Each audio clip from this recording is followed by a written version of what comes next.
guys, welcome back to my channel. Today I'm going to do something a little different. I'm going to do a 2 or 3 part series of videos on Appalachian folklore, traditions, and customs and their origins. Particularly things that I grew up hearing or doing or practicing that I did not know what the origin was of these things until I did some research here recently. And I thought I would share them with you guys because I found them very, very interesting. So instead of doing one long video about it, I'm going to break it up into a few short videos of all the different things that I want to talk about. Since it's getting warmer outside, I will be returning to my cleaning up history videos, cleaning headstones and cleaning up cemeteries very soon. But this is something that I thought may also be of interest to some of my audience, so I thought I'd share it with you guys. And the very first custom or tradition or superstition, you could call it either any of those three, that I want to talk about is something that I grew up with, and that was that you had to eat black-eyed peas on New Year's Day for good luck. And my dad deeply believed that you had to eat your black-eyed peas. And ever since I can remember being able to eat solid food on January 1st of every year, my dad would not be satisfied until I at least ate a spoonful of black-eyed peas, or else I would have a horrible year in his mind. And I hated them back then. I've grown accustomed to them now, and I can, eat them one day a year with the collard greens and whatever type of pork that you want to cook along with them, and they're not that bad anymore. But Dad deeply was enriched in the black-eyed peas on New Year's dish. And after doing some research, I figured out that came from one of two different origins. And the more possible of those, which I find very interesting, it goes back to the Civil War. And during the Civil War times, when soldiers was raiding everyone's house, taking their livestock and taking any sort of food sources because they needed food for themselves as well. The one thing that they didn't take from the southern people's homes was the black-eyed peas. I read that the northern soldiers didn't find black-eyed peas suitable for human consumption. They thought it was animal food, so they left the black-eyed peas behind. And on January 1st of 1863, when the South was celebrating the emancipation, the only food they had for their celebration was the black-eyed peas that all the soldiers left behind. And the Southern people thought that it was very lucky to have these. They were lucky peas, and therefore they continued this tradition on January 1st of every year following the black-eyed peas on January 1st. So I found that to be very interesting, and I'll continue to do my New Year's Day traditional dinner in honor of my dad, because he, it was something that was passed down. Obviously, someone in one of his lines was living during that era and had the black-eyed peas on January 1st. It's very interesting.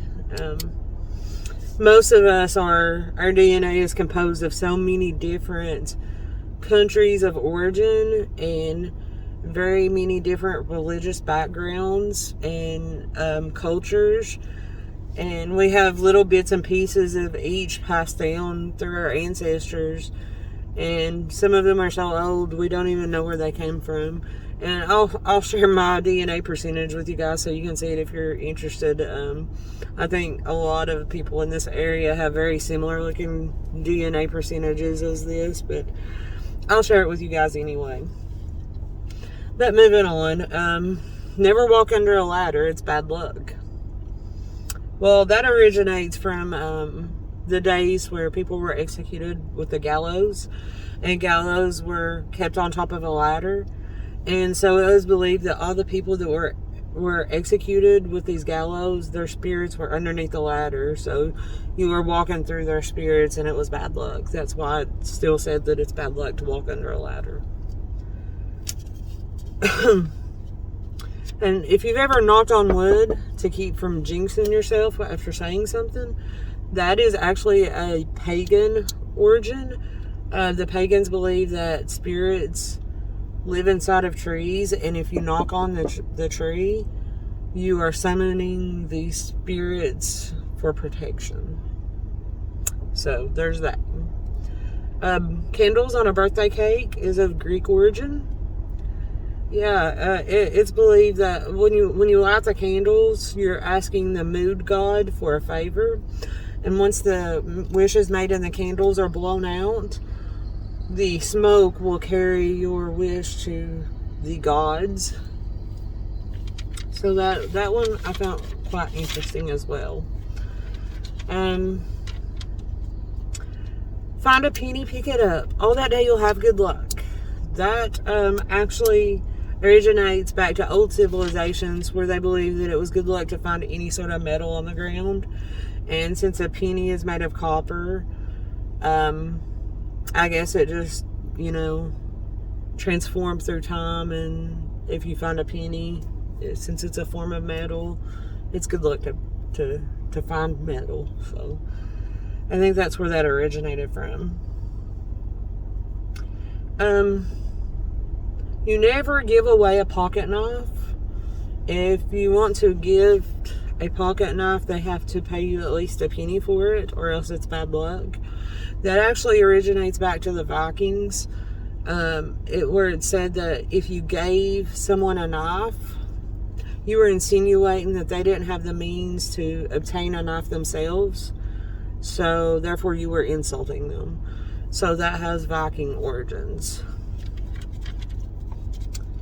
We wish on a shooting star because it was believed that when meteors were seen, it was the gods were looking down at the earth, and at that point they could hear your wishes.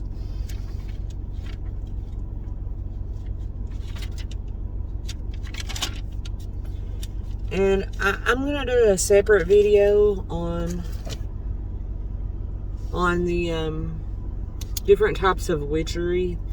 I don't have time for that right now. It'll be too long of a video. But I do want to touch briefly on the Farmer's Almanac and all of the old-time folks who believe almost religiously in planning by the signs. And this originates to the old Farmer's Almanac, which was first published in, I think, 1792. And is based on astronomy. And most of these people, they don't believe in astronomy and horoscopes and things like that. They think it's unbiblical, but at the same time they don't understand that planning by the signs is astronomy. It's quite interesting. But like I said, I'm going to do a series of these videos. I have a lot of other different folklore and traditions that I want to talk about, but I don't want to make very, very long video that turns out to be boring and nobody wants to watch the whole thing. So I'm going to break it up, and I'm just going to share some newspaper articles and different things like that. But if a black cat crosses your path, you've got to make an X in front of you. I have found myself believing in doing that years ago, and I don't even know where that came from or who taught me that or why I thought that was what needed to be done. But I guess that originates back to the witch trials, where people believe that witches could transform into cats. So there's that. Okay, that's all I got on this video. If you like the content of my channel, don't forget to hit the subscribe button down below. And if you hit the little bell button, you'll be notified anytime I upload any new videos. Thank you guys for watching, and I will see you next time. Bye-bye.